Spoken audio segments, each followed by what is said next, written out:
Und der dritte Tag in Kyoto steht an. Eigentlich wollten wir den Tag über die öffentlichen Verkehrsmittel nutzen, haben uns aber dann doch kurzfristig umentschieden, das Auto zu nehmen. Als erstes ging es in der Früh zu meinem Lieblingsort in Kyoto. Ich habe generell einen totalen Faible für Tempel und Schreine, aber dieser hier ist einfach mein ungeschlagener Favorit. Es geht zum Fushimi Inari. Er ist der Gottheit Inari gewidmet und ist der Hauptschrein etwa eines Drittels aller Inari-Schreine in Japan. Er gehört zu den ältesten und bekanntesten Shinto-Schreinen in Kyoto. Inari ist der Gott bzw. die Göttin der Fruchtbarkeit und des Reises. Und die Füchse sind die Gottesboten. Besonders bekannt sind die Alleen aus Tausenden von Tori auf dem Gelände des Fushimi Inari Taisha, welche alle Spenden von Personen, Familien oder Unternehmen sind. Eigentlich hatte ich mir gewünscht, ein Gushin-Cho von genau diesem Schrein zu holen, aber leider waren alle vor Ort komplett ausverkauft. Gushin konnte man insgesamt 3 Stück vor Ort sammeln. Ich hatte den Berg 2016 bis zur Spitze erklommen, aber der heutige Trip sollte etwas kürzer sein, da Shiori mit dabei war. Also ging es nur etwa bis zur Hälfte des Berges.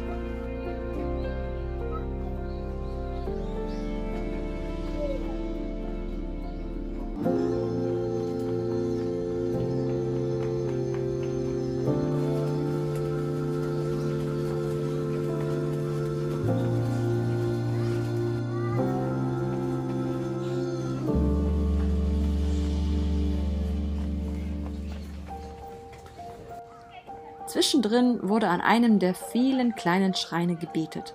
Hier zum Beispiel lief das Ganze folgendermaßen ab. Zuerst hat man sich etwas gewünscht bzw. für etwas gebetet und den Stein hinterher hochgehoben. Wenn er leichter war, als man vermutet hatte, wird man das Ziel mit Leichtigkeit erreichen. War der Stein wiederum schwerer, als man dachte, soll man sich mehr anstrengen. Ich war echt überrascht. Er war sehr viel leichter, als ich dachte. Oh, ich bin gespannt, ob mein Wunsch so leicht in Erfüllung gehen wird.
Dann ging es auf die andere Seite Kyotos, und zwar zu einer Ecke, die ich 2017 nur einmal leider ganz kurz gesehen hatte. Es gab also so einiges nachzuholen. Und zwar ging es nach Arashiyama. Diese Ecke Kyotos ist einfach ein absolutes Eye-Candy. Anders kann man es nicht beschreiben.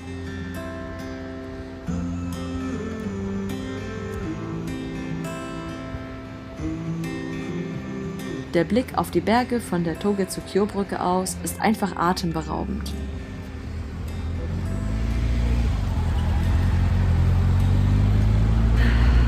So schön, echt. Das ist wunderschön. Wunderschön. Und noch ein Grund, warum ich hierher wollte. Natürlich nur ein kleiner, flacher, auf dem Boden. Kyoto hat seit einiger Zeit auch Pokefutter. Und in Arashiyama befindet sich im Parkbereich der Gullideckel mit Ho-Oh.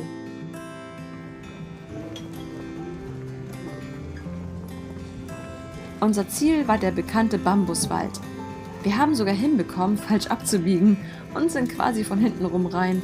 Aber ich war überhaupt nicht enttäuscht deswegen. Ganz im Gegenteil, wir hatten dafür eine wundervolle Aussicht entlang des Flusses und noch etwas mehr Momiji.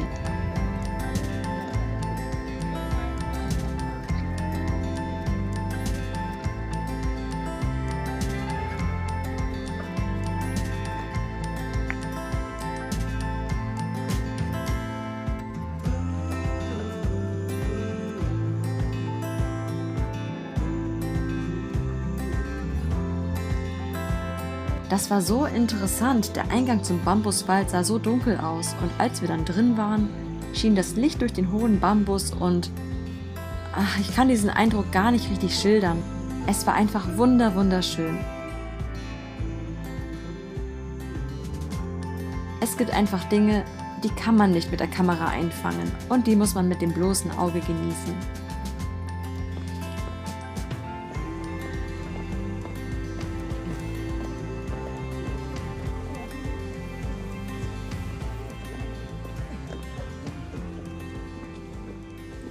Am Ende bzw. Anfang des Bambuswaldes fanden wir dann den Tenryuji. Wir hatten noch kurz gezögert reinzugehen, aber am Eingang stand ein Schild, dass der Park bereits voller Momiji ist. Und ich muss sagen, wir haben es überhaupt nicht bereut.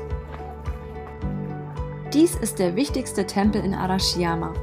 Die originalen Gebäude des Tempels wurden Kriegen und Feuer zum Opfer, wohingegen der Garten im Gegensatz zu den Tempelhäusern die Jahrhunderte in seiner ursprünglichen Form überdauert hat. Wir waren wirklich überrascht und begeistert von der Schönheit des Gartens. Momiji ist wirklich die allerbeste Zeit für einen Besuch in Kyoto.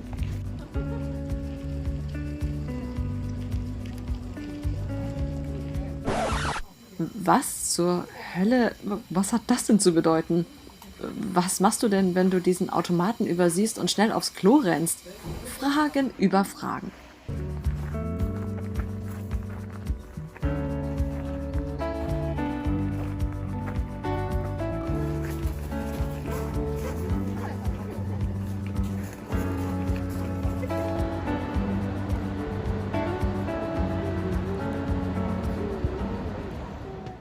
Oh Mann, so viel Bewegung und Natur heute.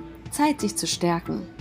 Deswegen beendeten wir den Tag im Yakiniku-Restaurant Juju Kalbi. Die hatten ein echt tolles Angebot. So ähnlich wie die Restaurantkette Yakiniku King. Aber das Highlight war immer noch absolut dieser fleißige Kellner hier. Shiori und ich waren immer total gehypt, wenn die Roboterkatze zu uns an den Tisch kam oder vorbeigefahren ist. Es gab sogar Zuckerwatte. Wie cool ist das denn? So, und jetzt heißt es ab ins Hotel, ausruhen und genug Kraft tanken für den nächsten und letzten Tag unserer Reise. Es steht viel an.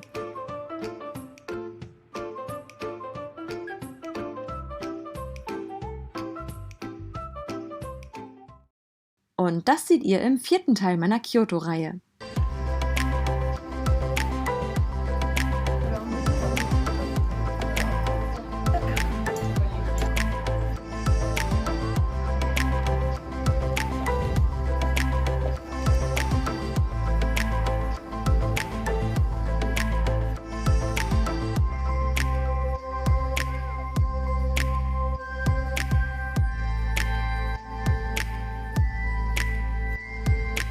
Wenn es euch gefallen hat, lasst gerne einen Daumen hoch da und abonniert meinen Channel, wenn ihr mehr Videos aus Japan sehen wollt.